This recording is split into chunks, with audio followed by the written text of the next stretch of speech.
So, story time. Grab your popcorn, grab your drink. You don't need a stiff one. I contemplated on whether I was going to do this or not because for various reasons, but I just felt like it was helpful. I hope that this is going to be helpful to someone else.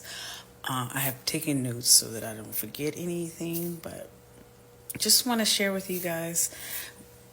Probably a lot of you guys have seen the whole "Who the Fuck Did I Marry" by Risa Tisa. I watched all 50 segments of it and was just stunned, and my jaws were dropped. And it was never of like, why didn't she? It was kind of like, man, like the manipulation. And so after seeing that, I was like, yeah, the first red flag I see, done. That was not the case. I did the absolute opposite. I became Risa Tisa. I will preface this with I am not innocent in this situation. I have plenty of issues. I have a lot of things that I am working on and will continue to work on. I'm working on my own mental health, my growth, how I approach certain things. So when I say these things and when I tell you the details of what happened over the last 8 months, it's not like I was blind or I was innocent. Did plenty of wrong in this situation. However, I just hopefully am going to give insight to the things that we tend to overlook for the sake of trying to see the good in people and trying to fall in love with potential versus what they're actually bringing to the table. So I'm not going to say names for what, but just a little background story. I have only been in one really serious relationship.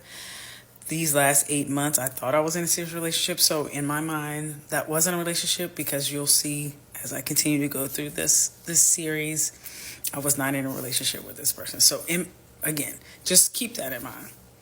My previous relationship, we still have a good relationship. We still talk. We just realized that, he was a good person. I'm a good person. We just were not good together. And that's fine. We were together off and on for about 8 years.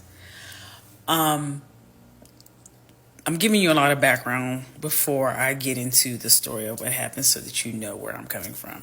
Two, I've always been the big girl, and I've never really I've never had issues or any type of feeling like, oh, I wasn't good enough because I was the big girl. My confidence has always been through the roof. Yes, there are things that I want to work on. There are things that I want to do and things I want to, change. But for the most part, it was never, oh, I'm not going out here saying I can get any man I want, but I've never felt like I wasn't in relationships because I was the bigger girl. It was always because I was very selective about people that I wanted to give my energy to and be in a relationship with.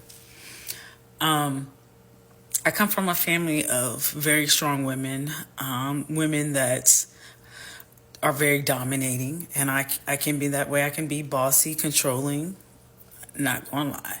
So with all that being said, I just want to point that out that none of this is because of I don't have low self-esteem. It's not because of low self-esteem. It was more so of seeing the potential in someone, seeing what you think that they can be, wanting more for them, or exposing them to different things. Okay, so 8 months ago, after me and my ex broke up, me and my ex have been broken up for about 4 years. Actually, it was 4 years yesterday. 4 years ago, me and my ex broke up for whatever. I mean, I know the reason, but it's not relevant to this story. So for about a year or two, I was very depressed and very sad, and I had to take a step back. Okay, what could I have done differently? Was the issue me? How did I handle certain things? Can I do something differently? So I started going to counseling, seeing a therapist. It's okay. Mental health is important, and it's quite all right. So please, please, please take care of your mental health. And so in those conversations, I started to recognize things within me that, I was, because I was raised a certain way, and this is not a dig at how I was raised. I love my parents, and I think I had a wonderful upbringing. But there were certain things that, I just thought this is what the expectation is. This is what you need to do. This is what you should do. This is how you need to handle it. And because I saw that, it's like, if you're not doing this, then, you're wrong, blah, blah, blah. So with that being said, I committed to my next relationship that I was in. I was going to do things differently. I wasn't going to be, because I've been by myself for the majority of my life. I live by myself. I purchased my home by myself. I have a very good career. Travel a lot, very well traveled, experienced a lot. And I just was like, yeah, I am not going to settle for anything less than.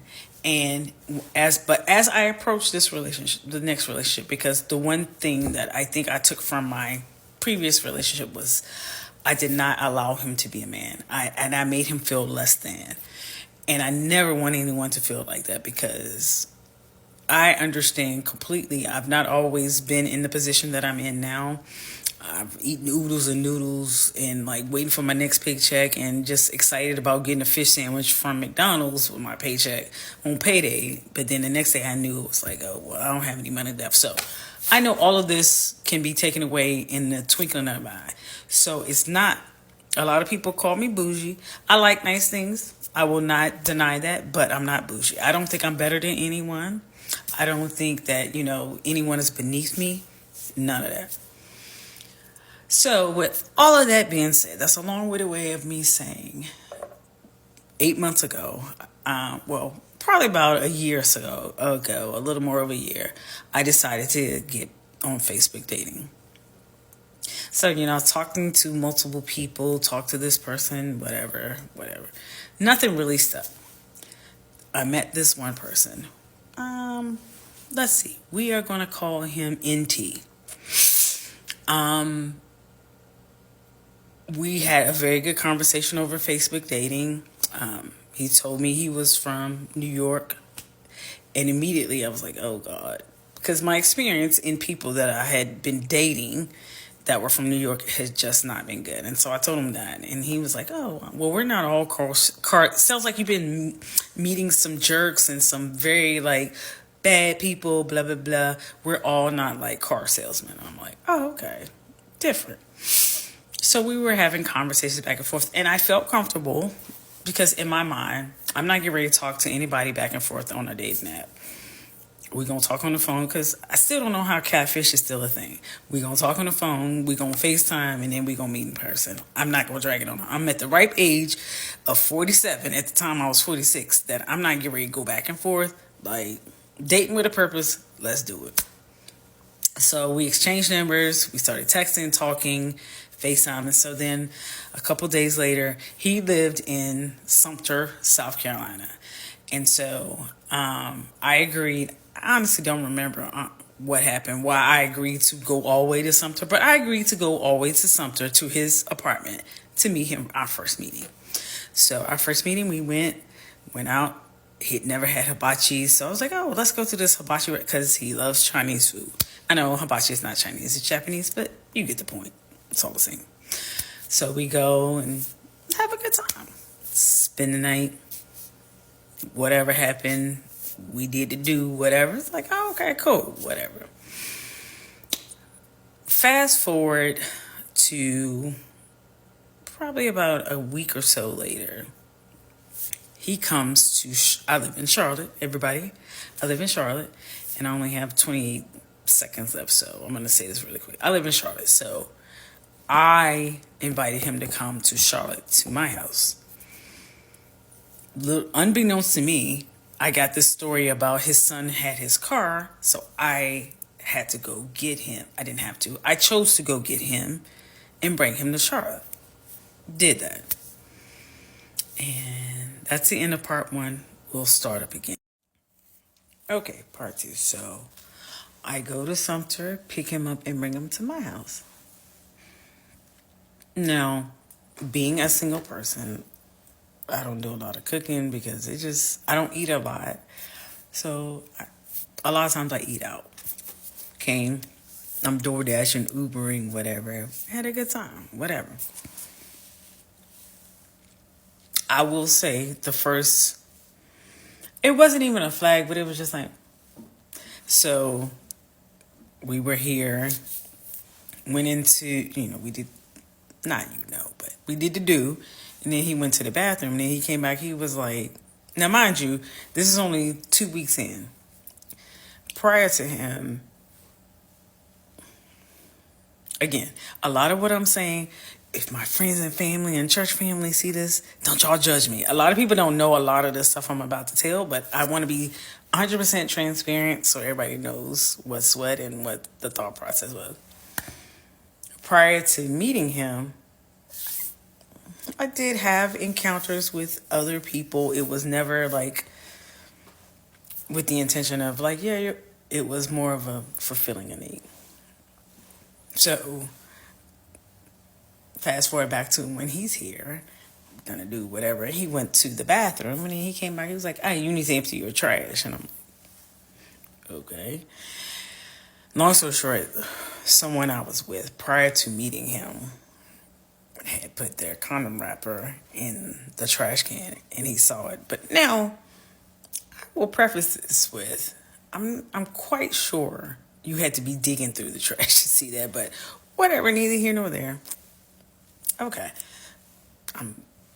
Again, it was before I met you, like, and I do have a person that comes clean my house. Not to say that I can't empty my trash or whatever, but I'm sure the trash can wasn't full and I didn't know that person had put their wrapper in the, I mean, where else would you put it? You're not going to flush the wrapper, but whatever. So I'm like, okay. So now I'm feeling like, oh my goodness, he thinks I'm just like out here effing at all these people, whatever, which was not the case. So, we had a good weekend, good week. Yeah, it was a weekend, whatever. Well, also when I picked him up, he had a boot on his foot. And he had told me previously that, because I had called him and he didn't answer or something to that effect. And then he called me back. He said pretty much his neighbor's son was coming out of their apartment and his son was falling down the steps. And so he went to catch the son to break the fall. And then he fell and hurt his ankle, leg, whatever. So that's why he had the boot on. I'm like, oh, be still my heart. That's admirable. Like, are you kidding me? So the first 2 or 3 months that I knew him, he had a boot on his foot and wasn't working because he was out because of that. So I don't know if it was a weekend or during the week or whatever, but regardless, he was here for a couple of days and then I came downstairs. He was sitting downstairs, sitting right here looking, perplexed or whatever. And I came down to make breakfast because, hey, I love making breakfast. I don't cook a lot, but I will make some breakfast. And he asked me to borrow. He was like, hey, can you loan me? I can't even remember the amount of dollars. I want to say like $500 or $600. It might have been a different amount. I don't know. The amount doesn't matter. It's the fact 2 weeks in, you asking me for money. And I was like, hell no. Because that's one thing about me. Like, I will give money to people if I feel a need, but like, that's like a turn off for me. Like, if you asking me for money off the break, So he convinced me that he gave me this whole long drawn out story about the last time, because again, he hadn't been working. He had the boot on his foot. They messed up his paycheck. And they was going to give him now my background and my history is payroll, HR, whatever. So he's trying to convince me that they messed up his check and he had to wait 2 weeks. And I was like, no, not if they mess up your check. And it's more than 8 hours? Nah. He's like, South Carolina is different, da-da-da. Okay. So he was looking very pitiful. Y'all know I got a well, you may not know, but I don't want anyone to struggle. So finally, I decided to go ahead and give him the money. So I sent him the money. Cool. Well, that opened up a gate of multiple amounts of monies that he was asking me for. So during the duration of, this was in May, I had planned a cruise with my cousin to the Bahamas or something. And the person that was supposed to go with me, she couldn't get off. So he's like, oh, let me go. I want to go. I'm like, Again, this is only a month in, and I'm like, I don't know. And then also, my parents last year celebrated their 50th wedding anniversary, and my sister celebrated her 50th birthday. So I had already planned a family trip, for us to go to Hawaii. And he kept saying, I want to go to Hawaii. I want to go to Hawaii. And I'm like, I'm not really ready for you to meet the family, but okay. So the cruise was, my birthday is June 9th, and the cruise was like the week before my birthday. So finally, when the girl that was supposed to go with me on the cruise backed out, I was like, all right, fine, you can go. Again, because he was out of work on leave, he had the time, but not the money. So I had to pay for his flight. Like the room was already paid for. The cabin was already paid for. So, I mean, that is what it is. But he didn't have the money to pay for a flight. I'm like, okay. Let me go ahead and buy the flight. Because we were leaving out of Florida. How else are you going to get there? Prior to that, he has 3 sons, allegedly. All of this is alleged because I don't know what to believe anymore. So everything is alleged that was told to me. He has 3 sons, and one of his older sons was at a school in Tennessee. Prior to that, he went to not Coastal Carolina, one of the schools in the mountains in North Carolina. But the son then transferred to Tennessee. He had an apartment with a girlfriend there, and they broke up and broke the lease, but they still owed on the apartment. And NT was the co-signer on the apartment, allegedly. And if they didn't pay this $4,000 by a certain date, then it was going to go on his credit. And I'm like, not that I think that people should just let stuff go on your credit, but it's like, all right, I mean, what's the big deal? It's like, well, I don't want to stay in this apartment forever.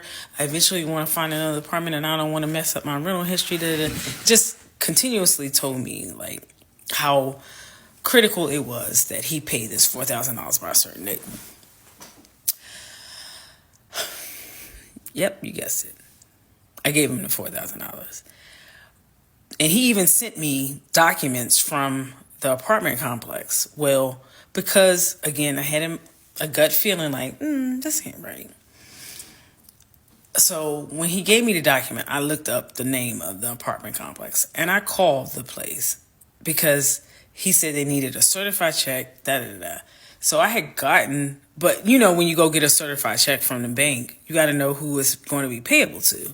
So I called them and I said, hey, who should this be paid to? And furthermore, does it have to be, do you have to have it on this day, or it has to be postmarked by this? She was like, oh, well, no, that's fine. So I told him all this information and he lost it. He was like, I feel like you don't believe me. You don't trust me. How dare you call them, Red flag number 3 or 4. I don't know. I don't lost track by now. So I'm like, bruh. And he was like, because you did that, I demand that you go and take the certified check back and just give me the cash. Sir, no, that's not what we can really do. You don't demand me to do anything, but okay. Either you're going to take the certified check, or I'm going to take this check back and pretty much put it back in my account. So obviously he took the certified check, whatever. All right, so we got 20 seconds left. So then, we went on the cruise in June. It was like the first week of June. So I'm going to pause here and then we'll pick back up in 8 seconds. So we went on the cruise. The cruise left out of, it wasn't Miami or maybe Orlando. Anyway, it was me, him, my cousin, his fiance, my uncle, and his wife. So it was six of us. So we had gotten, we went down the night before. We'd gotten an Airbnb. Oh, kikiing it up. Went to visit my brother who lives in Tampa and my friend that lives in Tampa. So I'm like, these are the first people outside of my cousin because my cousin is local and hadn't met him before. Oh, let me back up about that. Prior to that, the first time he met like my cousin, I had some people over. It must have been, what's the holiday in May? Memorial Day. I had some people over, cards, drinking, whatever. Now, again, very transparent. I do drink a lot. I do sometimes because I don't eat a lot and I drink a lot. Sometimes I get drunk real quick and it sneaks up on me, and I'm working on my alcohol intake. Did dry January and just am looking at evaluating how I look at alcohol. So yay me. Anyway, but that night I had gotten drunk and I was sitting on my couch, and he never demonstrated like affection. And he told me from the jump, he's like, I'm not really touchy feely, which I didn't grow up that way either, and I don't require that, but at least act like you like me, like act like you like me. And he just never really demonstrated that. So that night, Memorial Day weekend, that night I had some people over, and then I was sitting on the couch, just vibe, chilling out. Again, I was drunk, and I was just like, whatever. And I'm in my head thinking of certain things. And so my cousin, who's like a brother to me, came over and was like, "You good?" And I was like, "You know what? F him." I was like, I forgot what I said that he said. And so my cousin is very protective and was like, "Yo, you need to go," like, because my cousin said this. And so they kind of got into a little snafu. Granted, again, I'm not innocent in the situation. It was my fault because I made up a story. But it set the tone of, because my sister knew that my cousin was going to be meeting him for the first time. And so after that incident, she called and was like, "What do you think about him?" And my cousin was like, "I don't really like him. It's something about him." And so I hated that because at the time, I felt like, gosh, I messed up, And again, I'm not one that I do care what my family thinks because I'm from a very close-knit family. Of course, everybody wants everybody to accept your partner, whoever it is, but I'm never going to let that determine or drive whether I be with somebody or not. So already that's 3 people in the family that has a bad taste in their mouth. I had friends there, and I reached out to them. I was like, "So what do you think about NT?" And they were like, "I think he went a little too far, but hey." I even had another couple. They actually called me and asked me to go join them for brunch, like maybe a week or so later. They were like, the girl was like, "Girl, I understand we like bad boys, but are you sure like this is what you want? Because it's like, no.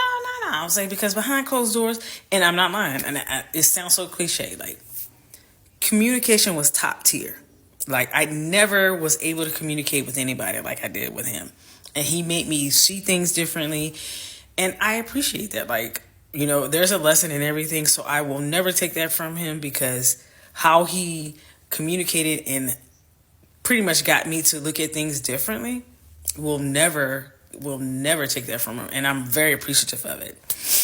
And so I was like, behind closed doors, that's different. Like he's like just very easygoing, soft, communicate. We do this, we talk about this, and like it's just different. She was like, "Okay, fine." So, all right, fast forward back to the cruise. This is the first time he's meeting, like, my uncle and all that stuff. We go, they kikiing it up. He's still, he was, like, an introvert, which is fine. I can respect that. But, there were certain times and certain things that was just like, come on, dude. Like, act like you want to be here. Like, we go to a jazz club and he's sitting there with his sunglasses on like this. Like, he doesn't want to be bothered. blah, blah, blah. I'm like, and I'm just not used to that.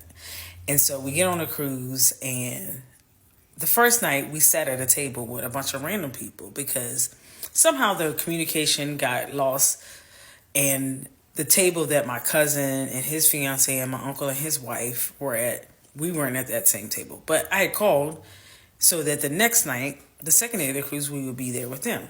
Well, so the first night we just had to wing it, and we sat at the table with a bunch of different couples, nobody that we knew. So, we sat there, and I'm somewhat like, I can be very outgoing, but I'm also, sometimes I'm an introvert. So I was cool with just sitting there, eating our dinner, and then going back to the cabin or doing whatever. And he just all of a sudden was like, all right, guys, we're going to be sitting together for the next couple hours, so let's just talk about it. And like, he just was very outgoing, very charismatic. Everybody was like, hey, I won't say his name, but hey, NT, whatever. And so every time we saw them on the cruise ship, they was like, hey, where's NT? And like, he really like stole the show. And I'm like, okay, all right, you all right. Like, because I would have just been sitting there like, we ain't talking. So on this cruise, my cousin and his fiance had a little snafu. Won't get into the details, but my cousin's fiance ended up coming to our cabin multiple times, and he was having relationship conversations with her, pretty much telling her, where she was wrong and what she needed to do and what they need to do to figure it out and da da da. Like, I'm looking at him like, man, you got it all figured out. Like, I know he was more experienced in relationships than me, but I was just like, man, you all right. So then closer to the end of the cruise, he ended up getting sick, and we actually, 3 out of 6 of us got COVID on that trip. And so when we got back home, it was my birthday, and I tested positive for COVID. So he originally was supposed to go back to South Carolina, but he told me, he said, I just couldn't imagine. Because he asked me, he was like, you're not doing, before I knew I had COVID, he's like, you're not doing anything for your birthday? Because if you know me, or if you don't know me, I always plan my own birthday celebrations and plan all this extravagant stuff. But last year, and this is what I told him, I was like, I decided that I'm not going to plan anything. I'm going to see who's going to show up for me. And of course, nothing was planned, which is fine. And that's not a dig at anybody or my girls or whatever, but I know because that's what I do and people are used to me doing it, they just expect me to do it. But I just sat back and to see. And so when I told him that, we got back on a Saturday. My birthday was on a Sunday. He was supposed to go back to South Carolina on Saturday.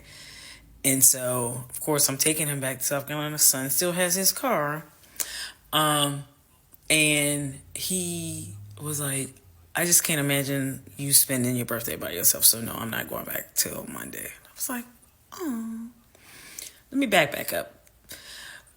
On a cruise, you either have to have a birth certificate, a passport, or your ID and your birth certificate. So when I added him to the cruise documentation, I said, I need a copy of your birth certificate. I said, what, do you have a passport? And I knew he didn't have a passport. I was like, okay, I need to see your driver's license and your birth certificate. So he sent me a copy of an ID, a South Carolina ID, not driver's license, and a birth certificate. And I'm like, where's your driver's license? He was like, I leave it at the house. He was like, I don't really be, using that. And he was like, one time I lost my driver's license. I went and got this ID. So that's just what I use. And I'm like, red flag number 20 by this time, whatever. So we get back from the cruise. Then about 2 weeks later, we're going to Hawaii. So again, it's not working. Who's paying for the flight to Hawaii? Yep, you got it. Even though when he kept asking, he was like, if I paid for the flight, can I go? I'm like, yeah. So time to pay the piper. And it's like, all right, what we doing? Because I was supposed to be sharing a room with my sister. Well, and her husband. That didn't work. So we get to Hawaii, and my sister has like a slight attitude, and I'm sure it's probably because of what my cousin had told him based off the experience. Because again, this is his first time meeting my mom, my dad, my sister, and my brother-in-law. Stay tuned for part 4. I don't even know. So we get to Hawaii, checking into the hotel, and my sister has that attitude, whatever, and ends up getting her own separate room. So the whole time we were in Hawaii about a week, and the whole time, like, me and him are doing things separately than with the family. And like we had a couple dinners that we went to with the family, and he was like, I don't want to go. I'm like, in my mind, I'm like, Negro, you barely got an invite. Like, why are you acting like this? Like, very antisocial, whatever. So, we had a good time in Hawaii. Again, he was just like he's all like, whenever we would go out anywhere, it was always like, he didn't want to be bothered. He enjoyed like being in Hawaii, but I don't think he enjoyed being there with me or my family. That's fine. Whatever. So we get back from Hawaii. And then that was, I want to say, the second week or third week of June. His lease was up at his, one night, I think it was after we got back from Hawaii, and I'm taking him back to his apartment. And he is convincing, he's like pacing the floor, like doing all this. I was like, what is wrong with you? He was like trying to figure out what's going on with my son, his middle son, because his son doesn't really hold a job a lot. Allegedly. And he was like, I'm trying to figure out if I want to stay here in this apartment, renew my lease, or do that. So I'm looking like, okay. Back up again, sorry. I know I'm all over the place, but the whole time we were on the cruise and in Hawaii, did not touch me. No, we were not intimate, whatever. Not to, y'all don't know who he is. Well, if you know me, you know who he is, but whatever. But early on, he told me, because I'm not an info, but like, if I see you, like, we don't see each other often, like, yeah, I'm going to pretty much want to have sex. And so he would come here to Charlotte and we just weren't having sex. So I was like, is it me? Like, are you not attracted to me? Like, what is it? Like, he's like, no. Finally, he came out and was like, he had low testosterone, and which it does align with, not putting the man business out here, but like, he did have to use penis rings to keep it hard and get up, whatever. So I'm like, okay. So I did a little research on like low testosterone and all that stuff, and I'm like, to me, I still did not understand it, even after the research. And I'm not a man. I don't have low testosterone, so I don't know. But I just could not fathom that you have a person that you say you want to be with. I'm walking around, we're in the bed together, I'm naked, whatever, and you feel nothing. You don't want to touch me at all, like whatever. And I'm like, oh, okay, cool. So it just was mind blowing to me. So in I think it was around the same time when I was taking him back to Sumter. I think he was driving. Yeah, he was driving. And I asked him about, like, why wouldn't you, like, are you not attracted to me? Da, da, da. So then he he states, I feel uncomfortable saying this. I was like, just say it. I was like, whatever you want to say. And he pretty much said that I had an odor about me, and he wasn't attracted. I'm like, now, I say that to say that my grandmother raised me, because, like, again, I told you I was always a big girl.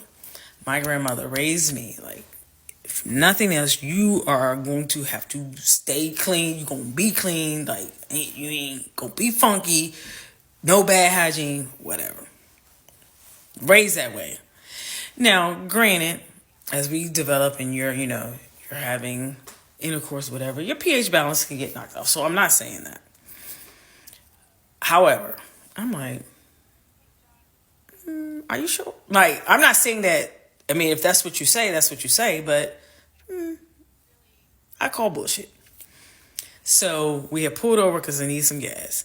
Pulled over, he pumping the gas, I go in the store. And it's messing with my head because I'm like, oh my God, have I been with like these multiple people and they think I'm seeking da-da-da? So I call my ex. Wrong. Yes, wrong. I admit it, I was wrong. So I'm in the store talking to my ex, and I was like, I got an honest question. I was like, and please be honest. It's like, have you ever like smelled any odor or anything? And he was like, no, what you talking about? I was like, all right, I'm just checking because this dude just told me like that's why he doesn't want to have sex with me, da-da-da. And so, me being a dummy, I was in the store, but he had finished pumping the gas and got in the car and cranked the car. Well, the closer I got to my car, my Bluetooth connected. And so he heard my ex's voice. I was like, oh, God. Rookie move. See, that's why I can't cheat. Not that I was trying to cheat, but this is why I can't be like sneaky and doing all this stuff, because I wasn't even thinking that. So that was a whole nother argument. The whole way back to his place.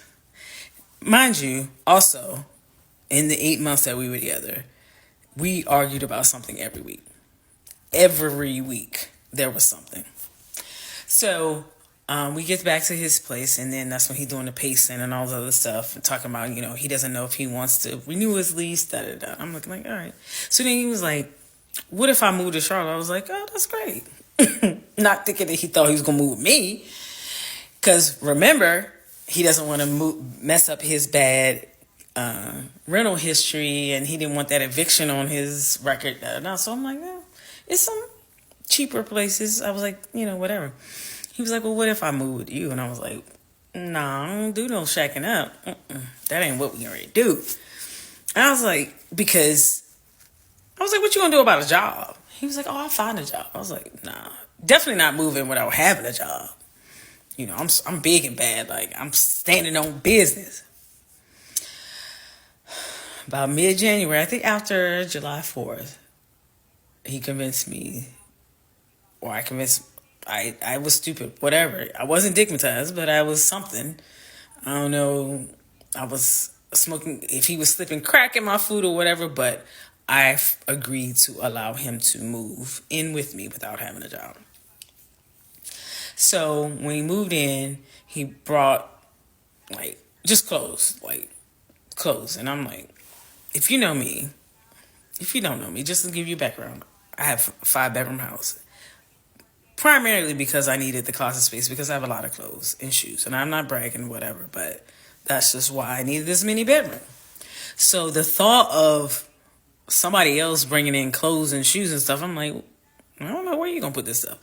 So I had to rearrange closets. I had to get rid of stuff. I had to buy little makeshift dressers or whatever to put stuff in so that he had closet space. And I'm like, oh, okay. I did that. He brought everything in garbage bags. I unpacked his bags and hung up stuff and whatever. He was not the cleanest person. And I'm kind of OCD in certain things. Like, I can't stand to see cabinets open, closets open, cups laying around, bottles laying around, whatever. So I found myself consistently cleaning up behind him. I'm like, it's like having a child. Like, what is it? And he would take off his shoes right where he was, take off his clothes. And I'm like, that was a lot of our arguments. And I'm like, I'm not the maid. What? I don't understand why you think this is okay. Fine, whatever. So he moves in mid-July.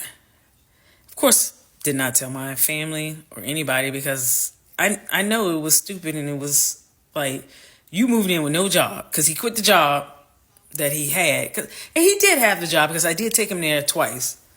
Only twice. But he did have a job. I mean, he might have left after I dropped him off, but he did have a job. So I took him there, and he moved here without a job. I'm like, oh, God. And at the same time, I knew that I was on my way out of my job. So I'm like, I can't have another mouth to feed, and I don't even know how I'm going to feed myself, because I'm going to leave my job, whatever.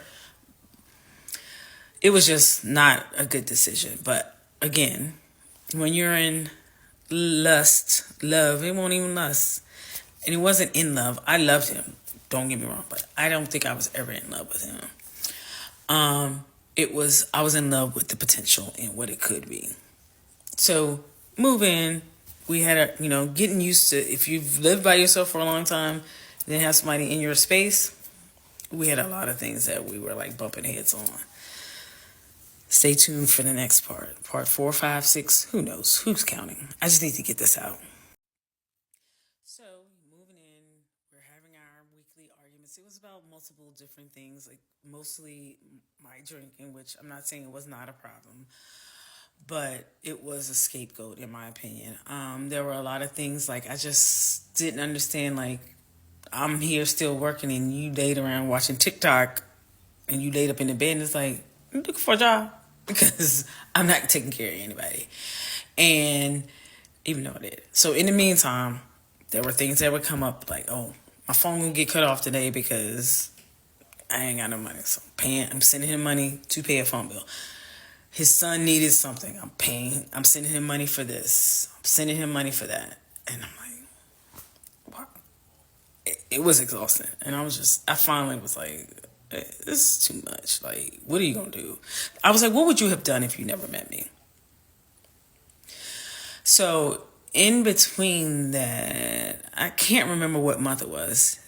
His grandmother who raised him, he calls her his mom. And she's very sickly or whatever. So he wanted to go visit her. It's like, all right, cool. So we go down to visit her, and I meet his mom, his grandmom, and his sister. He introduces me to his mom and like saying all this stuff and like, you know, how wonderful I am, da da da, and he's going to marry me. His mom was like, I just can't believe this, da da da. Red flag number 60. I should have known when your mom looking like, really? And so he was like, you know, you can talk to my mom, ask her whatever you want to, blah, blah, blah. I'm like, okay. I'm not that type. Like, I'll find out in due time. But, you know, she was just telling me different things. And she was like, you know, he's a bit like his father was. His father's deceased. And he's like his father. And he used to be a ladies' man. Mental note. And she said, girls would call me asking me questions about him, and he didn't say that, but I'm not telling them nothing. Okay, noted. You gonna protect him at all costs. Got it. I know I'm all over the place, but I forgot. Before he moved in with me, there was a time that he said that he was going over to his mom's house, and I was calling him and texting him, and he didn't answer. Called all night. Did not answer. He called me the next day, probably about noon. Said that he had left his phone in his mom's house. And his mom was like, whoever this Kim is, she been blowing you up, da da da. Okay. Prior to that, early on in the relationship, one time he was going with his homeboy to pick up a load. He was like, I'll call you when I get in the car. Didn't hear from him until the next day. So I told him, like, a lot of our arguments I'm not an insecure person, and I'm not getting ready to chase anybody, but when shit looks shady, and I'm going to call you out on it. So I was like, you just have to understand why that looks shady. Like, if it's somebody else, just say that. Because I can go.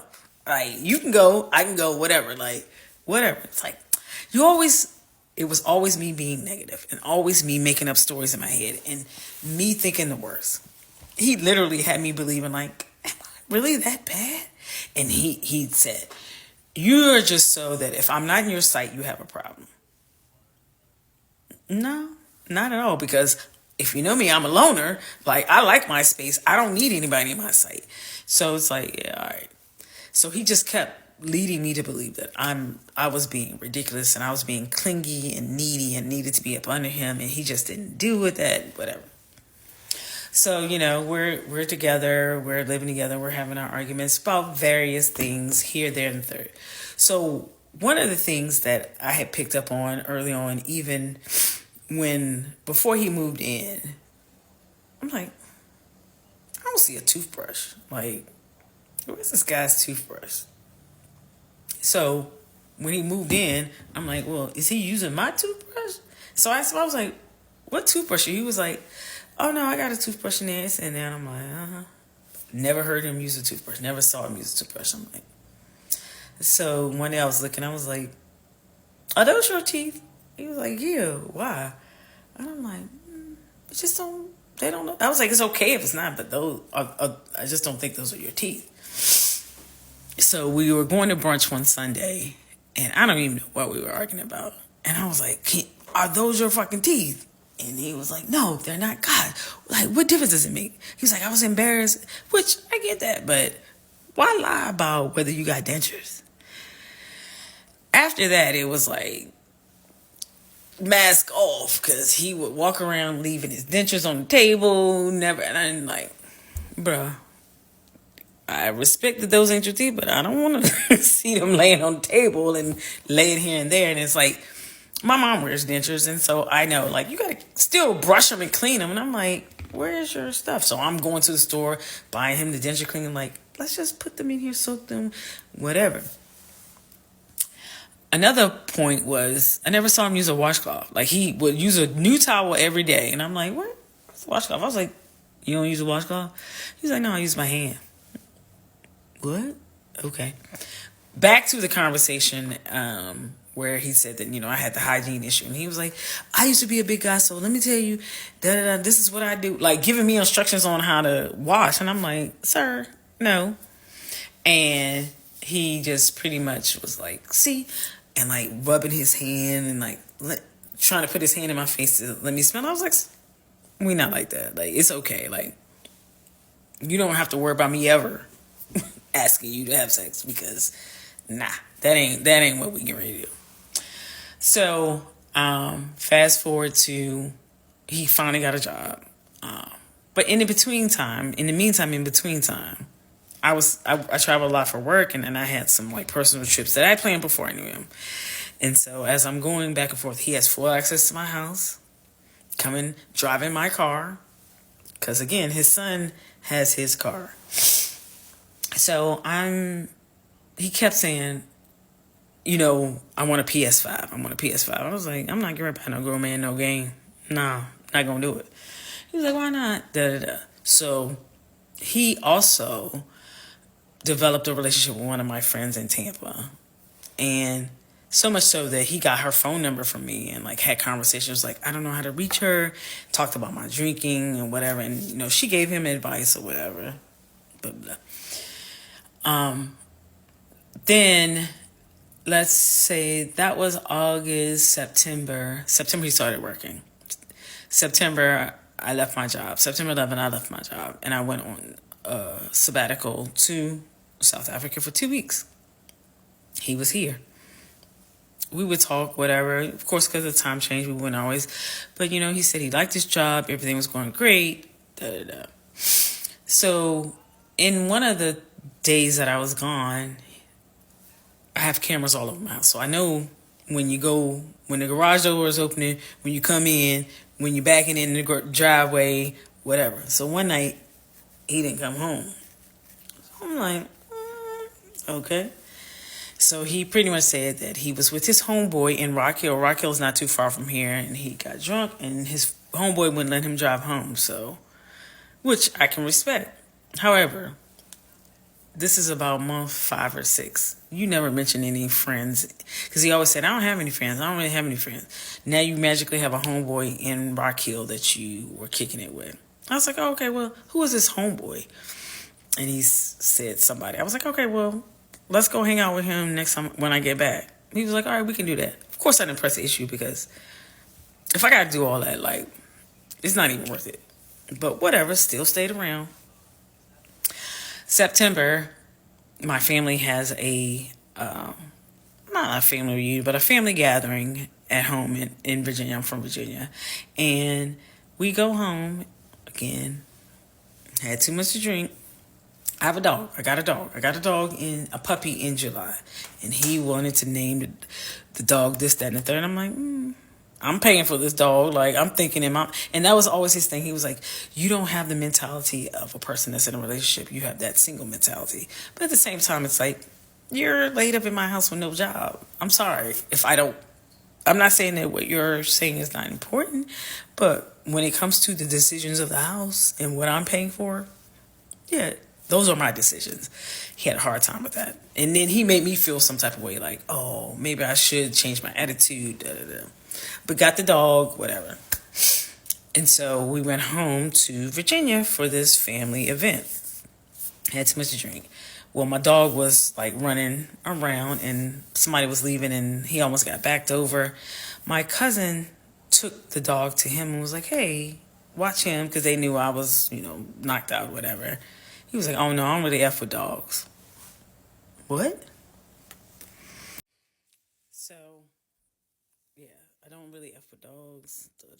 He always said he wanted a cat, and I don't like cats. But whatever, neither here nor there. So I'm like, I'm inebriated, and you think that it's a good idea that you just are, again, standoffish, not really socializing with people, whatever.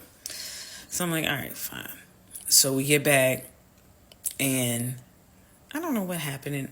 And I'm sure there's a lot of things that happened in between. Oh, so September was right before I went to South Africa. Then when I came back from South Africa, my aunt's birthday was October 10th. While I was in South Africa, because I knew he was going to be staying here, and he had just started working, he didn't have any money. I left him my debit card, gave him the PIN. I left him my debit card in case of emergency. Like if something happened at the house and he needs to do something or whatever, he would have some. Cool.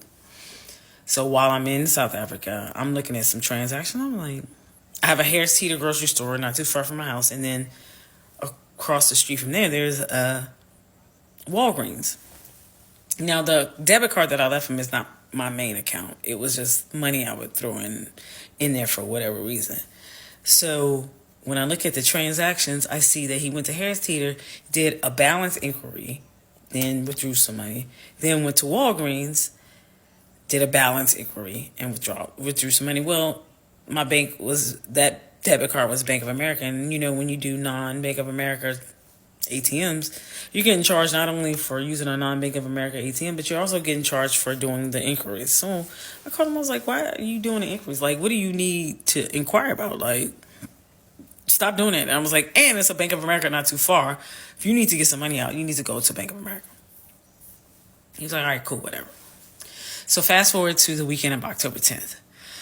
My aunt's birthday, and we take birthdays very seriously, and a lot of times we meet in like a neutral place to have dinner, whatever. So that neutral place was Richmond, even though Richmond is not that close, but still, they were meeting in Richmond to celebrate my aunt's birthday. Well, he wasn't gonna go because he had to work. My cousin that I told you is like a brother, me, him, and his fiance drove to Richmond. So NT took me to my cousin's house so that I could ride with them, whatever. So we go to Richmond and get back. I'm tired. I'm sleepy, whatever. And so I go to bed early a lot of times, and I'll fall asleep on the couch or whatever. So I fell asleep, and then I woke up like later on that night and the next morning, whatever. So on Tuesday, that was on a Saturday. On Monday or Tuesday, Monday, he had left because he was supposed to be at work at 4. He had left, driving my car. He had left, and he came back within a couple hours. I was upstairs still working. My office is upstairs, and I was working. I was like, what are you doing back? He was like, oh, I needed to get, I forgot what he said. He had to get. I'm like, okay, whatever. So then he stayed for like 2 minutes and then left. Fine. A couple weeks later, now, mind you, that Bank of America is not my main account. And I just happened to just be looking, just to check the balance and like look at transactions. I was like,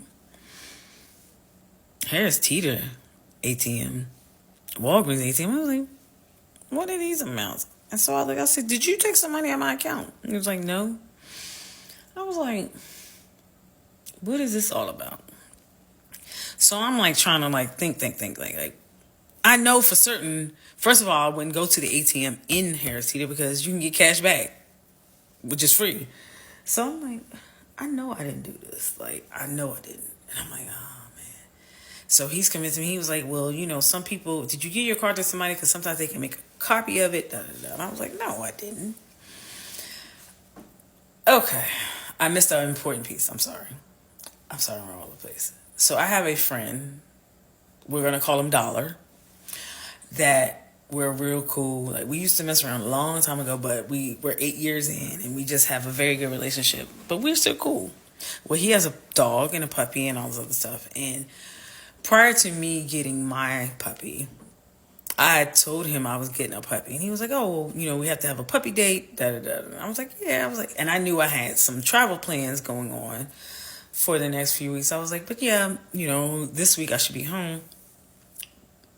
And so Dollar showed up at the house without telling me. And I'm like, And NT was in South Carolina at the time. And I knew he was going to be on his way back. So when $sign showed up, I called NT. I was like, look, let me just tell you, because I don't want you to think there's no funny business going on. I was like, but he's here. Brought the dog to play with my dog. We're not going to be in the house. Got a like fenced in backyard. We're going in the backyard. Got cameras you can see, whatever. So he went off. And then all of a sudden he was like, you know what? Doesn't even matter. Doesn't even matter. So when he got here, like by the time he got here, Dollar and the dog had gone. And I was like, I'm so sorry. I was like, I know that it was not right. It was disrespectful, whatever. I was like, but it wasn't, it wasn't my intent, da da da. And so he's like, it's cool, whatever. Should know something there. So, all right, fast forward back to when I'm asking about these transactions out of my bank account. So, of course, I get on the phone with Bank of America, like, the fraud department, like, somebody did something with my account. And he in the background, like, yeah, because I had it on speaker, and she was like, yeah, we can pull the camera footage, and, they'll be able to tell you. She was like, did you authorize anybody to use it? I was like, no. And he was like, yeah, pull the footage. And he was like, give me all these things to tell them to do and say and send. And I'm like, okay. And so, of course, I'm upset because I'm like, I hate a hacker. I hate people like taking money from me, stealing from me, whatever. So I'm sitting there like stewing, and he was like, I see how upset you are. He was like, I feel like I just wanted to, he's like, I need to tell you. He was like, even though it's not true, I'm going to just tell you that I took it so that you won't like be so upset. I'm like, he was like, so that you'll feel better. I was like, how's that going to make me feel better? No, sir. I said, did you take the money? He was like, no, but I know you're not going to enjoy it because I was getting ready to go on a trip with my sister and her friends that are all turning 50 to celebrate their birthday to Cancun. He's like, I know you're not going to enjoy yourself because you're going to be upset about this. I was like, no, I'm going to enjoy myself regardless. I was like, but I just don't know, like, who would have taken my card, who would have did this, whatever. So I think it was the same day or the day after, and he was like, he had talked to his therapist, and he told him, because, again, I told you every week we had some type of disagreement about something.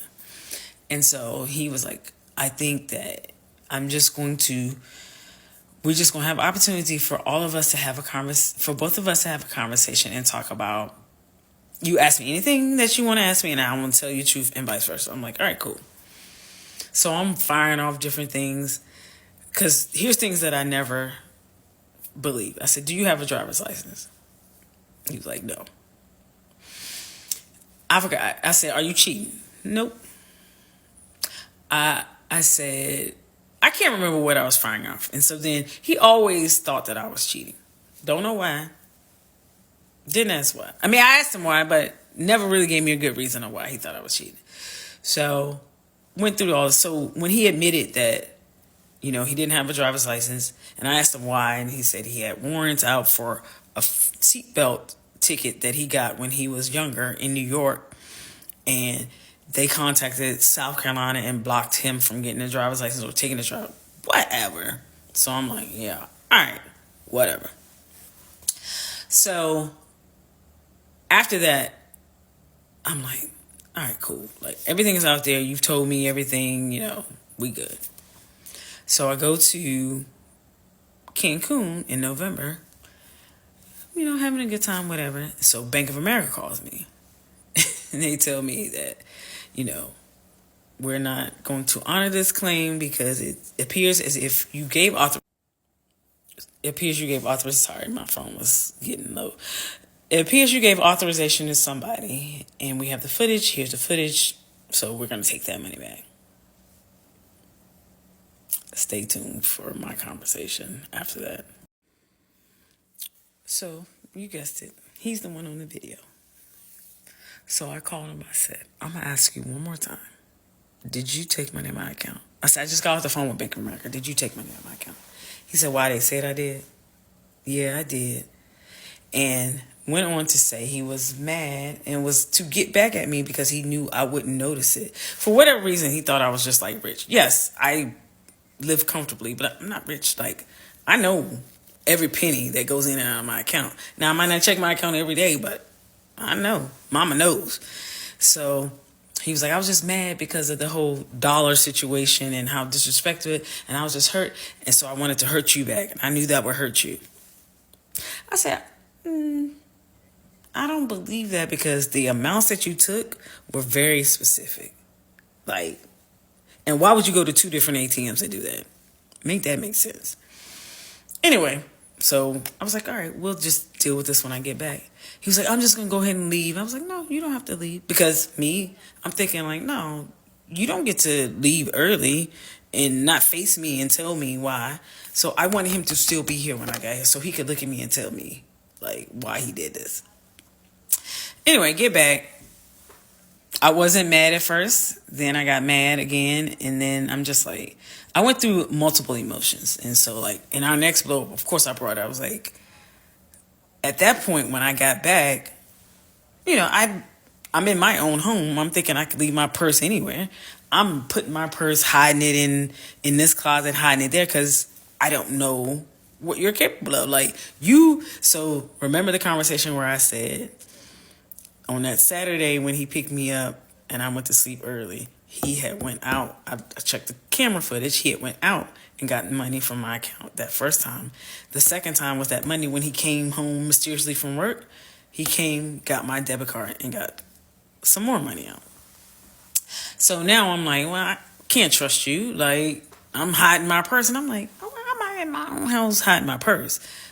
Again, overlook things for the sake of potential of what you think somebody's going to be.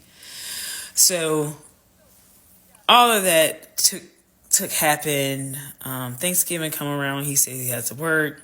He didn't go home with me for Thanksgiving. Fine. But he's FaceTiming me. He's with his family. He has this one aunt that's his favorite aunt that lives in New Jersey. She's, has a very reputable reputation within the government in New York. And so they were like, oh, yeah, I like her, whatever, blah, blah, blah. Met the aunts because his grandmother that he calls his mom's birthday was October 31st. We went down, met two of his aunts, met a lot of his family. Everything's hunky-dory. So I'm like, all right, he wouldn't be cheating if you're introducing me to all these people. Surely. No. Met his middle son. That was the first time I met them. Taking pictures, Kiki, and whatever. So his birthday is December 31st. And so I kept asking him what he wanted to do. He was like, yeah, we don't really have to do anything because that's 31st. Things are expensive. Flights are expensive. I was like, well, he was like, I've never really celebrated my birthday. I've never really had anybody do anything for my birthday. That's all you have to say to me because birthdays are serious to me. And I'm like, oh, well, let's do this. So normally I go to New York for New Year's and my aunt, she has something in her house. And I'm thinking, how do we incorporate? And he's from New York. So I'm like, yeah, let's just plan that.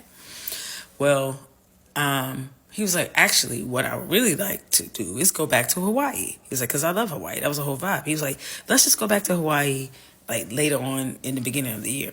So we had planned to go to Hawaii as of actually last week. We were supposed to be in Hawaii. Bought the tickets, booked the hotel. Like, yeah, sure, because I can go to Hawaii every week. Why not? So, but still, I wanted to do something for his actual birthday. Well, I'm also a Washington Commanders fan. Go Commanders. And at the time, like, we doing good. And so that weekend before New Year's, we were playing Atlanta in D.C. I'm like, okay. So now in my head, I'm thinking, all right, we're going to D.C. And he's a New York Knicks fan. The Wizards played the Knicks the next day. I think it was the next day. Yeah. So I'm like, shoot. I know I'm a Commanders fan, but he loves sports. He loves football. So he's not going to mind going to this game like that. So I bought us tickets, flights, tickets to the game, very good seats, paid for the hotel, went to the Knicks game, very good seats. Then we rented a car, drove to New York. I said, anybody you want to see? We're supposed to link up with his aunt. We never did, but we ended up hanging out with my aunt. But, of course, he was sitting there like grumpy, whatever. So after New Year's, we were driving back to D.C. because our flight was leaving from D.C. to come back to Charlotte. Now, when he moved in, I told him, I was like, look, I want you to go ahead and get your finances straight. You have until the end of the year. I was like, at the beginning of the year, do you think you can start contributing to the household bills? And he was like, yeah.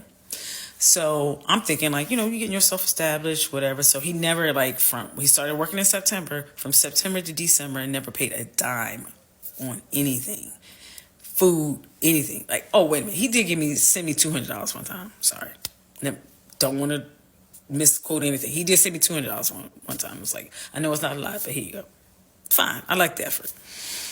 So while we were on this trip for his birthday, we were in DC. I don't even know how it came up, but again, I'm working on being softer. I'm being soft, and we had a slight disagreement, and I didn't get mad. I said, I think we're just misunderstanding each other. Like, let's talk through this, whatever. Long story short, he was like, a lot of times he would be upstairs and I would be downstairs, and his rationale was he didn't want to be around me. He'd rather spend because of my drinking. Now, you would think that I'm like pissy drunk, falling all over the place, but he was like, I never know which person I'm going to get, which is valid, but okay. But also, I will say, because of his concerns about my drinking, I had reduced my intake a lot. Anyway, long story short, he told me, he was like, I'd rather not be around you than be around you. And I'm thinking, who wants to be with a person that doesn't want to be around them? They would rather not be around them. We living in a house together, and you're telling me that you'd rather not spend time with me than spend time with me? I'm like, okay. So at that point, I'm thinking of my exit strategy, because I'm thinking, all right, well, he is getting mail at the house, and I'm like, how am I going to put this guy out? Because that was like the straw for me. But, I didn't want to ruin his birthday. I didn't want to ruin his trip. I just kept rolling with it, and I was like, all right, cool. But in my mind, I'm like, yeah, that's it. Like, you got 30 days, buddy. Like, whatever. Like, you got 30 days. Speaking of 30 days, I would always threaten him in our arguments. Like, you can get out and figure out what you're going to do in 30 days. And he hated that. And also, remember I told you, he said his phone was going to get cut off. He had Boost Mobile or one of them prepaid phones or whatever. And so I finally told him, in October, I was like, what grown man still has Boost phone or whatever? I was like, I could put you on my plan. And so when I bought him the iPhone 16 Pro Max, earbuds, Apple Watch, and AirTag, because he would always lose his wallet. He would always lose documents or whatever. So all of this stuff, I got. And yeah, he didn't ask me for it, but that's just the type of person that I am. Not to try to control anybody. It's just there's better ways to do things. There's other things if I have the means to do it, let me do it. You're my person. Why not? So after his birthday, January 2nd, we're driving back to DC because we had to catch a plane in DC. Well, on the way back, he's driving. Dummy, yes, because I know he doesn't have a license. I know you got alleged warrants out in Jersey, and we got to go through Jersey, but I was tired. I was like, okay, fine. So it was January 2nd, and I'm like, oh, shoot, I need to pay my mortgage. So I log in to pay my mortgage, and then I'm thinking oh, wait a minute. It's January. We talked about at the beginning of the year, he was going to start contributing to the household bills. And so I said, hey, are you still going to be able to start contributing to the household bills? He lost it. He was like, we're out here celebrating my birthday, and you want to bring this up? What, your timing. He always said my timing was wrong with things that I brought up. Sorry, it's January 2nd. I need to know. I was like, I just need to know because I need to plan accordingly. Are you going to pay it all up front? Are you going to pay it because he got paid every 2 weeks? Are you going to pay it every 2 weeks? What is it? And he was like, what do you need? What do you want? I was like, I just don't know if you're in a position. He's like, I've always been in a position to be. Oh, really? So why haven't you? Why do I have to prompt you? And why haven't you bought a darn thing around here? But okay, whatever. So stay tuned. Yeah, so you weren't paying bills around here, but okay, you always had the means. So I'm just like, whatever. Well, in the midst of, after I came back, when I found out he had taken the money, he was like, I'll do whatever it takes to make this right. And, again, remember I told you we were arguing every week. We had an argument every week. And so I was like, have you ever been to couples counseling? Because I went with my ex, and it was helpful. He's like, no, but I'm willing to do whatever. So I had set up an appointment for us to go to couples counseling. This was Monday, January 6th.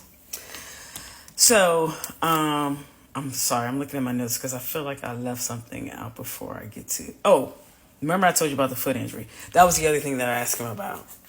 Because, all right, one day I was at his apartment, and he was walking around like, I'm not a feet person for like men, but I do look at your feet. So I'm looking like something's off. Like something's off. So finally I was like, oh, he missing a toe. So I said, are you missing a toe? He was like, yeah. Like, duh. So when I was asking about the whole, I don't even know what made me ask, but ask, that day that he was like, ask me anything, I'll tell you the truth, whatever. The whole story about him breaking the fall of the neighbor's kid, whatever, was a lie. He has diabetes very bad and had some type of surgery and they took off his toe or whatever. I'm like, what is that to lie about? Like, lie about dumb shit. Like, dumb shit. But anyway, so, January, so we are driving back and then we stopped in New Jersey to get something to eat and use the bathroom. And so we're sitting there eating and he said, I'm not even going to say his son name, but his oldest son was going to school playing football in Tennessee and then just got an offer to go to some school in Arizona. They were giving him NIL money, all this other stuff, blah, blah. He flew out to Arizona. They signed a contract, $250,000 NIL. Had me looking at the contract, all this other stuff, making sure everything looked good. Da, da, da. Fine. So he said that the son was going to call me because the son and his girlfriend the son's girlfriend went to Virginia Tech. I'm a Hokie, go Hokie. So I'm like, oh, okay. And they had an apartment in Tennessee, but, they were going to move to Arizona, but they couldn't go to Arizona until January 12th. Well, they didn't want to sign a new lease in Tennessee. They would have to sign another month lease. And like, can they crash at my house until they had to go to Arizona? Sure, fine, no problem. So this was, well, prior to that, the son and the girlfriend. So for Christmas, we went home to Virginia, and he only came home for Christmas Day and had to go back because he had to work the next day. But at the same time, the son and the girlfriend had come, and they were staying in my house. Again, never met the son or the girlfriend, but they stayed here. They were all kikiing it up. Like, the other son that lives in South Carolina came up. They're coming in and out the house. Again, I have cameras everywhere. I'm looking at the camera like, oh, you just giving out, because I didn't lock my front door at the time. I just had like the keypad, like the deadbolt lock, where, I gave people different codes and access. So he giving out this code to all these people to come and go as they please. And I'm like, okay, whatever. So when I get home, I meet the son and the girlfriend. And I'm like, oh, hey, how y'all doing? Whatever. So I had planned a whole week of activities for him for his birthday. So when we got back on Friday, that Saturday I had planned a brunch at a spot that it's like very hard to get into. It's like a brunch buffet. And then Sunday I had planned for us to do this thing called the Funny Bus, where you just take a tour of Charlotte and get all this out there. So Saturday, he was like, I don't want to go to brunch. Why don't you take the son's girlfriend, Miss Hokie? And so me and her go. We have conversations. Very nice young lady. Very nice young lady. So we had a good conversation. We come back. And so the son and the girlfriend, like, we want to do something. So I'm looking up stuff for us to do. And like, there's this impromptu sip and paint somewhere not too far away. I was like, we can do this sip and paint if y'all want to. They're like, yeah. So we go. We have a good time.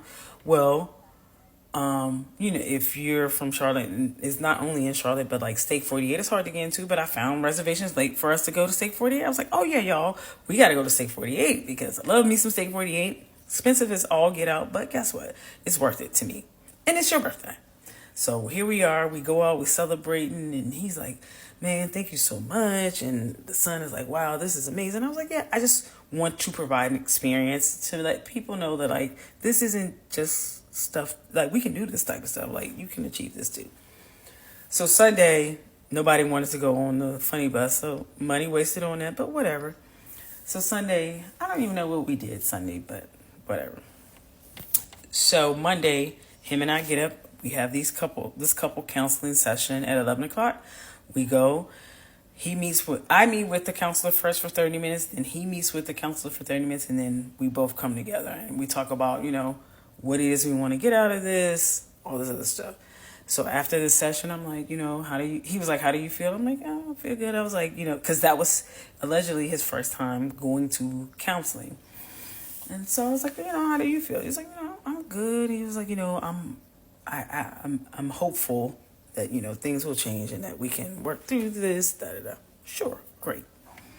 So that night, that was Monday. Monday night, he had to go to work. He didn't get off till 4 o'clock in the morning. This is when he started his new shift. And so he comes in, he drove my car. Yes, still driving my car with no license. He drove my car to work and came in. I was upstairs. His son and his son's girlfriend are here. He comes upstairs, gives me a kiss, like, hey. I was like, hey, good morning, good morning. I was like, and I know I had to go get some blood work done on Tuesday. So I'm like, all right, well, I got to go get blood work done at 8. Whatever. He was like, all right, well, I was like, you want breakfast? Now, mind you, I'm being very domestic in between all of this. He always got breakfast in bed, had lunch, dinner, cooked, the whole nine, like stuff that I just normally wouldn't do. It's like, you want some breakfast? He was like, nah, I'm good. He was like, I'll get some when you get back. I'm like, all right, cool. So I get in the car. Now, my car's in the garage. I get in the car, and I'm getting ready to call my sister. So I go to the phone, and the phone log, I'm like, who is, we're not even going to call her Tina. Let's call her Fee knows she's stupid. That's what we're going to call her. And I'm like, who is this? And the most recent call log was at 3:21. Like, they had been talking like multiple times. And I'm like looking, so I'm like, oh, snap. This is his phone still connected to the Bluetooth because my bedroom is right over the garage. So I'm like, oh, I can't move. So I took a screenshot. I took a picture of the call log and the numbers. And I'm like, oh, snap. So now I'm stewing. You know what we're going to do? I should have been a detective in a former life. So me and him are not friends on social media, but I knew he had Instagram and Facebook. And so his Instagram is private, but you can still see who he follows and who follows him. So I go to his followers and look for this Fee knows she's stupid person. And so I'm like, oh, okay. And I find them. I was like, boom. The first picture I see is him and her booed up. I'm like, oh. And I literally said, excuse my language, I literally said, this motherfucker. So I went on and got my blood work done, whatever. Now, back up to one of the times I was traveling for work. He said that he was going to see his family, whatever. And he called me before he got to South Carolina. And I was like, why are you calling me before you get there? He was like, I just wanted to let you know. And I'm like, yeah, again, shady. That's what I told him. And he was like, well, I'm going to a party with my boys. Now, again, he didn't have any friends. I'm going out. I'm probably going to be drunk. I'm not driving, but I'll call you later. Never did. So when I go, after I find out, see this picture and all this other stuff, I'm like, I do a cross-reference to that text. It's the same weekend. I'm like, oh, okay, dude. All right. Gotcha. Now, also, there's other little things that I picked up on. Again, he made me feel like I was OCD, but like, I have pictures of myself that would get turned around. He would unplug my cameras, like my security cameras. He would take out, like, if he's driving my car, I have the puppy and I have the car seat. It's like, why do you need to take his car seat out to go to South Carolina? It was just little things like that. And I'm like, now I understand why. So hopefully this next video will be the conclusion. All right, I'm going to try to wrap this up in the next 10 minutes. So get back from doing my blood work, go upstairs. I had a call at 10, so I got back like 9:40 something. I knew I didn't have time to like really talk about it, but at this point I wasn't even mad. I was relieved because remember, I was already planning my exit strategy, but it's like, oh, you just helped, so here we go. So I nicely woke him up. I said, hey, I'm going to need you to get your stuff. I was like, I don't want to make a scene. I'm going to need you to get your stuff and get out. And he was like, what are you talking about? What is it now? What is it now? What is it now? I was like, who is Fee knows she's stupid? It's like a friend of mine. I was like, oh, okay. He's like, how do you even know? I was like, well, yeah, for whatever reason, you left your phone and your Bluetooth connected to my phone, to my car. So your phone connected when I started the car. He was like, so you doing this all over? No. I knew you would say that. I have proof. I was like, there are pictures on social media. He was like, he like kind of hung his head. It's like, yeah, so go and get your stuff. Let's go. So I go in my office to have my call. So he comes in and has this, like, sad face, whatever, blah, blah, blah. And he was like, I'm sorry. He was like, I know you're probably mad. I'm willing to answer anything you want to, anything you want to ask me. Nothing. I don't need to know anything. And then I was like, what I do want to know, I was like, well, what was it about her? He was like, oh, no, it wasn't anything like, he was like, but she made me feel wanted, made me feel like a man. And I just felt like I was never your equal. And you didn't make me feel like a man, blah, blah, blah. Fine, whatever. And so then he just sitting there and I'm looking like, all right, chop, like, let's get this stuff up out of here. And so then he was like, can they still stay here? I was like, yeah, because I'm not mad at them. I made an agreement with them. I'm not mad at them. Sure, they can still stay here. Well, on his way out, he was like, I just feel horrible because I'm hurting two people. I was like, oh, the two people. He was like, you and her, because she ain't mean nothing, ain't mean nothing. He was like, I need help. She didn't mean anything. And now that this is happening, I'm going to probably move to Arizona, so I'm going to be hurting her too. And I don't care about her. And I'm like, yeah, okay. What they got to do for me? Like, nothing had nothing to do with me, but all right. And so he was like, if at any point, whether it's a year from now, months from now, years from now, you want to talk about it, we can. I was like, no, we don't need to talk. I was like, I'm actually relieved because now I know I'm not crazy. This whole time he made me feel like I'm crazy, and I know I'm not crazy.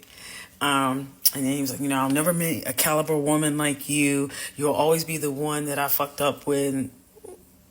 Now, I don't believe nothing that he's said in the whole 8 months, but those two things, absolutely right. And he was like, I was like, well, why did you even go to couples counseling yesterday? Like, what did you think the end game was going to be? He's like, that's why I need help. I was hopeful that she was going to help me work out my own personal issues. He was like, I get in these situations and I don't know how to stop. And yeah, seek help, buddy. Seek help. So, he packing up his stuff. I'm not watching him because at this point, I just want him gone. So the girlfriend, again, he doesn't have a car, but the girlfriend and the son, they have a car when the son doesn't drive, but the girlfriend does. So they are taking him back to South. He was like, I'm going to go to South Carolina, and the son is going to be going to Arizona in 2 weeks, and then 2 weeks I'm going to be going to Arizona. Not my problem. Not my business. Whatever. It doesn't matter. Just carry on. So, I'm sitting here after they left. Then 30 minutes later, let me back up. For Christmas, I decided to get him a PS5. Whatever. I just wanted to do something nice. Whatever. Not that I hadn't done enough nice things, but neither here nor there. Well, when the son and the girlfriend came, they stayed in my bedroom downstairs, which is where he had the PS5 set up. So he took his PS5 out of that room, put it in our bedroom, or my bedroom, and the son brought his PS5 and was, playing his PS5 downstairs on the TV, whatever, in the room they were staying at. So anyway, they left.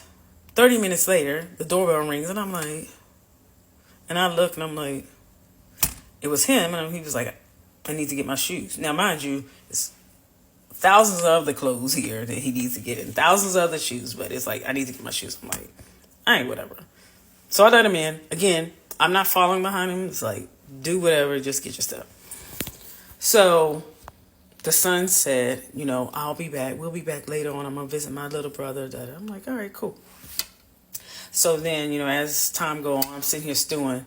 And so I decide to call the girl, not in an effort to because I feel like, and maybe I'm wrong, I've never been in this situation before, so I don't know. But I feel like if anybody had called me and told me, hey, listen, I'm with your man too, that's it. I want to know. Don't have me out here looking crazy, looking stupid.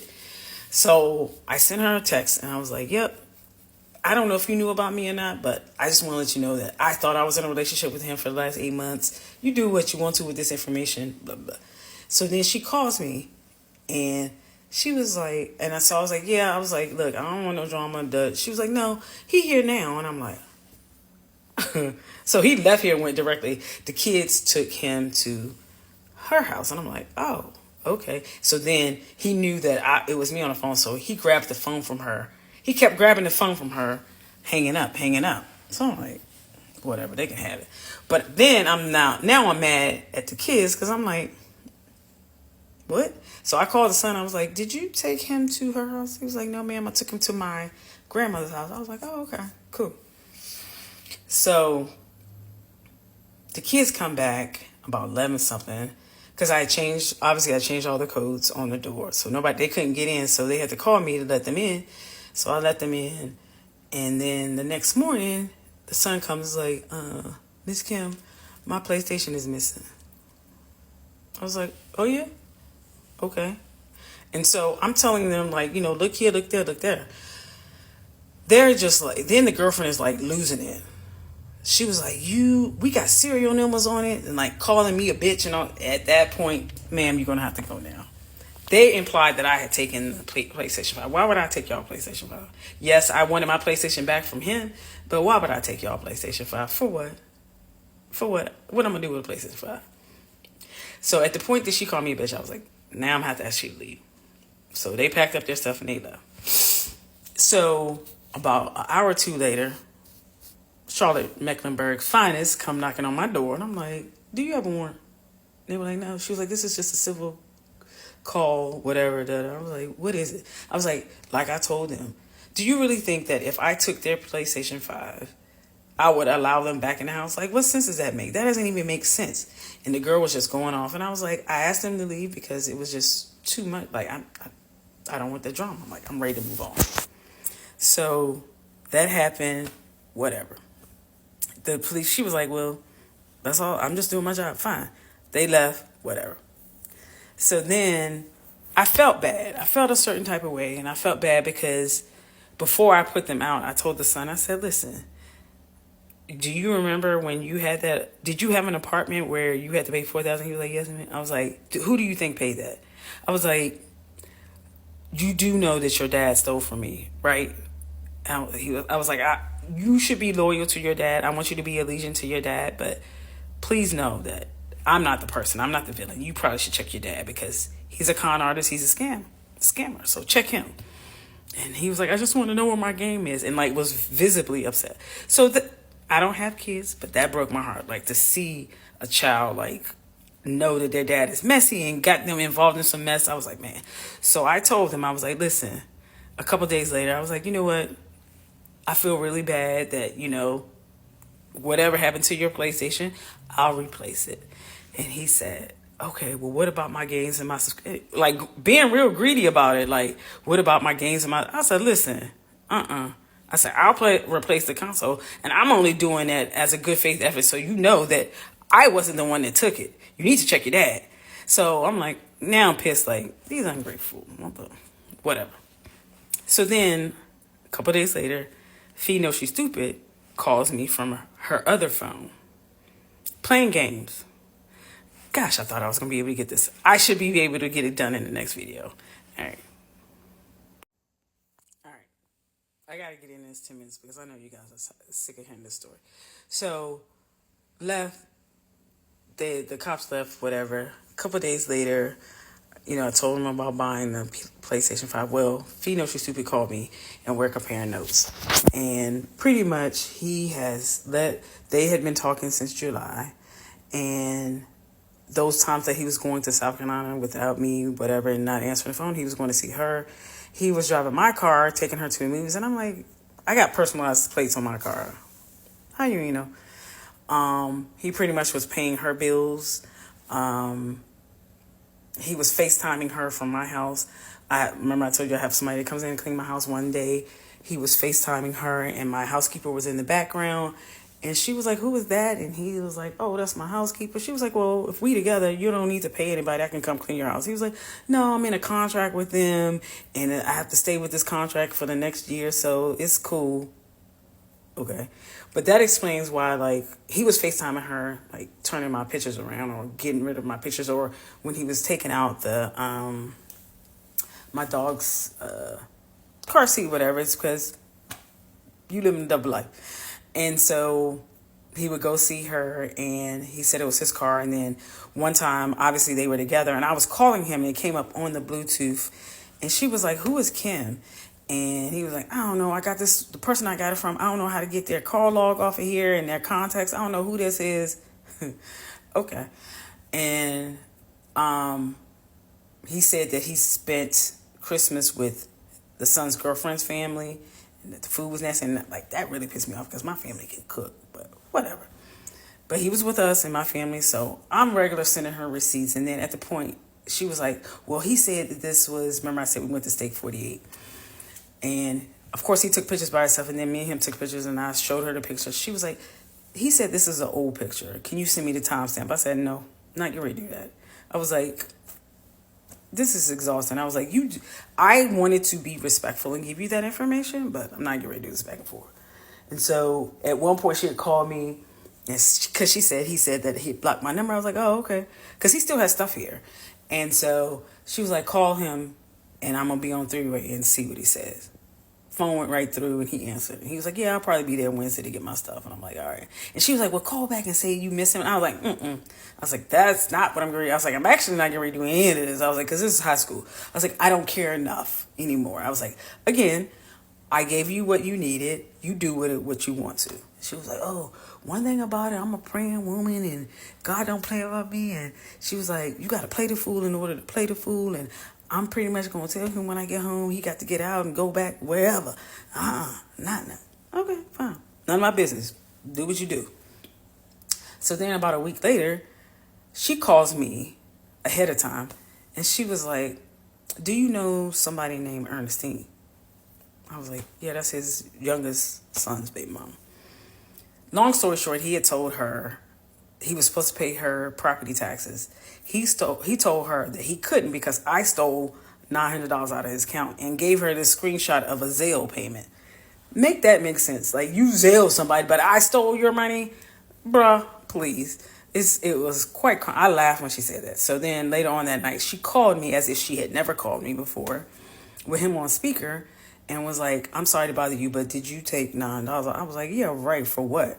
And so I said, "NT, you should be ashamed of yourself." He was like, "Yeah, whatever." And I'm like, all right. So he just kept like playing this game or whatever. So then he kept telling me he was coming to get this. Like, he would text me saying, "Is it okay if I come this day? Is it okay if I come this day?" Sure.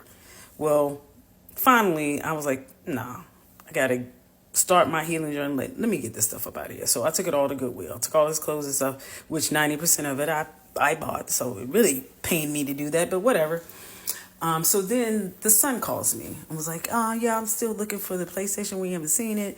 And I was like, "Yeah, probably not going to see it." I was like, "I got it." I was like, "But you also lied about, oh, I forgot to tell y'all that." So in one of his FaceTimes, when they came to stay, like, they came like on a Friday and I didn't get back home until Saturday. He walking through the house, FaceTiming with her, introducing her to them, and they kikiing up. So they know about her. You laid up in my house, kikiing it up with her, knowing that I don't call her the other woman. I call myself the other woman because I was financing their life, because at least she got him to pay some bills, but whatever. So the other week, the son calls me and was like, "Yeah, then he goes on to send me a screenshot of like somebody, they got the IP address of whoever I gave the PlayStation to, and if I don't give it back, they're going to call the cops." I was like, if you got the IP address, go for it. Go off. That's going to give you the answer of where it is, because I don't have your PlayStation 5. And so then NT texted me and was like, they about to get the law involved. Whoever you gave it to, you should probably just give it back. I was like I told him, please do pursue the IP address, because I don't have it. Like, what part? Like, why? It's not even, this is silly. I want to be done with all of y'all. Like, silly. So at that point, I blocked him. I blocked her, because the girlfriend had people. Not only did the girlfriend call my sister, the girlfriend had her mom calling my sister. The girlfriend had her mom calling me about this PlayStation 5. And I'm like, I don't have it. I do not have it. Like, I don't know what you want. And they were like, "You're not being truthful, and you're a lunatic and a drunk and da." Okay, whatever. But don't talk about your thief father. But all right, whatever. So I finally was like blocking everybody. Only person I didn't block was Fee Know She's Stupid. I don't know why. I just didn't. And so she reached out to me and was like, is his thing still there? I was like, no. I was like, took it to the Goodwill. I was like, actually, the only thing that's left is his laptop. And she was like, all right, well, that's all he gets. She was like, can you ship it to him? I was like, ship what? She said, the laptop. I was like, sure. I was like, if he sends me the money for the shipping cost, more than happy to ship it to him because I want to be done with it. So she was like, all right, tell him how much it is and he'll send it to you. Okay. So I go on UPS, calculate how much it is, If it's a laptop, you got to have a special box, all this stuff. So I sent a screenshot. She was like, okay. Never heard anything else. So after that, I was like, let me go on and block her too because it's like, I'm not dealing with, like, you still dealing with him. Like, I don't have nothing to do with that. Like, whatever. It's abandonment. It's been more than 30 days. Sorry. So then I get a text last week or this week. I sent a certified letter because the son and his girlfriend had mail coming here. They had redirected mail here. And I'm like, I never gave you permission to use my address for nothing. So I did return the sender and all that stuff. And so I sent them a certified letter that pretty much outlined why I wasn't going to get them a PlayStation 5 and told them to cease contact with me and anybody associated with me and to move on with their life. And so in that letter, I mentioned Fee Know She's Stupid and was like, we compared notes and this is why I know you lied and da-da-da-da. So yesterday, Tuesday of this week, I think it was, Fee Know She's Stupid texted me from a different number. Because, again, I blocked her. And I didn't even know. She just was going off talking about keep my name out your mouth in any conversations and letters. And I can't believe you would backstab me. You did all this. I've been cordial in this whole thing. But you backstabbed me. And I'm really getting mad with this whole situation. Just leave us alone. I hope that God heals your brokenness. He says that you're trying to buy him back, but he is not interested. Now, Fee, why would I buy him back? I don't need to buy anybody back. And the fact that you're going, like, that doesn't even make sense. Like, as a woman, I don't think I could ever, like, go to somebody and say, well, he said that you are trying to buy. For what? There's plenty of free dick out here. Like, plenty. Trust me.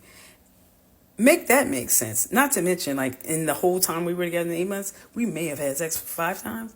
For whatever reason, he neither here nor there. So it's like he didn't pay. What exactly would I be paying for? What did he offer but good communication? Again, I will not take that from him. His communication skills were impeccable, even though they were nothing but filthy lies out of his mouth. But pay for what? Anyway, so all that to say, I only have 40 seconds. Ladies, men too, whenever your gut is telling you something, believe it. That intuition is crazy, but it's put there for a reason. So don't fall victim to falling in love or trying to see the potential in someone. You're not obligated to fix somebody that's broken. And while all the whole time they're breaking you down. So hopefully this helps someone. Hope that you guys have hung in there to hear this whole story, but I just had to get that out. And I think that it's important that people know that even at the ripe age of 40, there's still people out here playing games. So there are a few things that I left out that I want to make sure that I also put. Like, I know it's been a while since I've posted it, but it's a couple things that I wanted to bring forth. One, I forgot the point, the most recent conversation or text that I got from Fee Know I'm Stupid. I forgot she also said that, and I think it's just disrespectful that you had your cousin calling him, knowing that he's here with me, to ask him to call you. The only cousin that has his number is my one cousin that I say is like my brother. So now I'm texting him like, did you reach out to this person? He was like, hell no, for what? And I had no reason to believe him because, first of all, I know I didn't ask him to call him. So, yeah. So apparently, some other stuff was going on. She made it a point to let me know that he gave her his passcode so she can get in his phone. So obviously she's like consistently checking his phone or whatever. And he had to make up some lie. Whatever. Neither here nor there. In regards to when we went for Christmas, again, he doesn't have a car. So I decided that I was going to rent a car for him so that could get back and forth to work because I had to drive my car home, rent a car for him to go back and forth to work.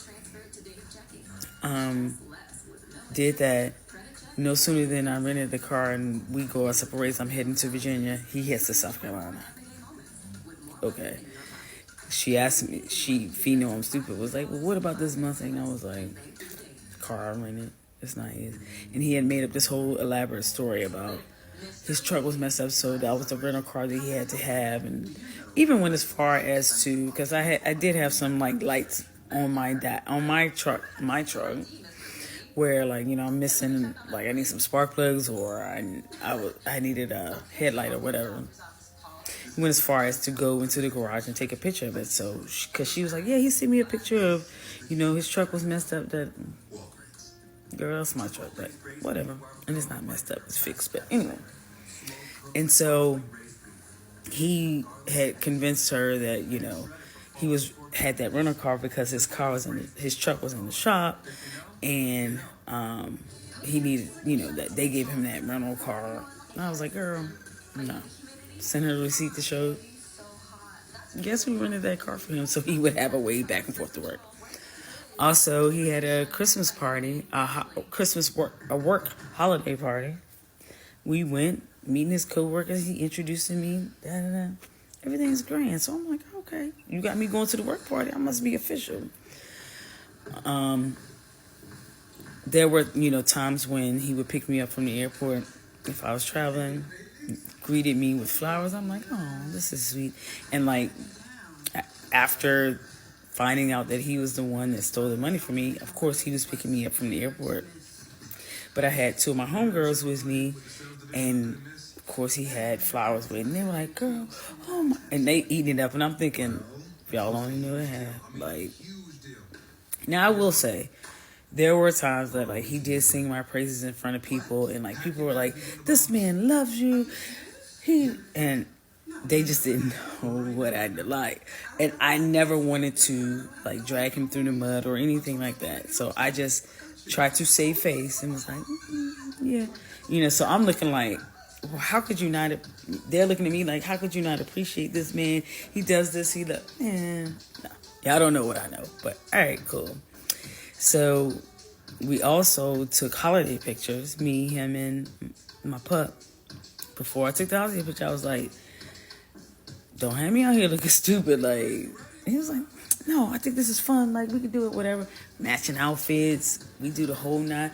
And I'm really mad at that because the holiday pictures turned out beautiful. Like, they're absolutely beautiful. I sent out these holiday cards.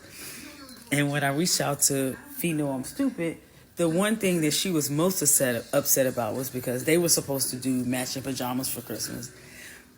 And I sent her pictures of me and him and my family doing matching pajamas for Christmas. Like, she just could not, like, she was like, oh my God. Like, really upset about that. And I'm like, girl, but whatever. So those are a couple of more things that I forgot to, like, kind of fill in together. Just to the lengths that he went to keep the lies going and to manipulate and to live this double life. And it's, to me, like, I understand why he probably strung me along, because you have a roof over your head, you're driving a car that you don't have to pay for without a license, you are living in a house that you pay no bills, you eat whatever you want to, even if I don't cook, I'm going out, I'm getting you this, you got breakfast, lunch, dinner, you never go hungry. Why would you leave?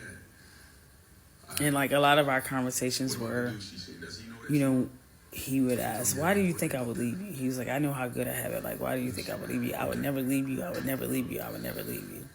And in the back of my mind, I'm like, okay. But I knew that at one point it was going to come to this. I just didn't know when. And so I said all that to say, know your worth. Like, listen to your gut. I said it before. Listen to your gut. If something doesn't seem right, it's question it. And if they get defensive, whatever, like, there's your answer. And there's nothing like peace of mind and like being in your own home and feeling alone and not wanted or whatever, and somebody taking advantage of you, something just doesn't feel right, and like it's not adding up, and they doing some shady stuff. 9 times out of 10, they are, and I'm not saying everybody is out here creeping whatever, but it's worth investigating. And if somebody is not doing something, they're more than willing to be honest and open and whatever. So, and this is my last one. This has been therapeutic for me to get it out. I know a lot of people are probably going to be surprised because I know if I were somebody else looking at one of my homegirls or somebody I know and found this out, I'd be like, not her. Because I come off as very strong, very independent, whatever, which I am all of those things, but at the same time, you're vulnerable at times. And I was vulnerable for the wrong person. I allowed the wrong person to see my softer side. So just be very, tread lightly. Again, I don't regret anything. Like, I'm appreciative of the lessons that I learned, because definitely know what to look for and what not to look for. And yeah, just keep your head up, ladies and guys, and just look for those signs. We got to stop these manipulators. We have to stop them.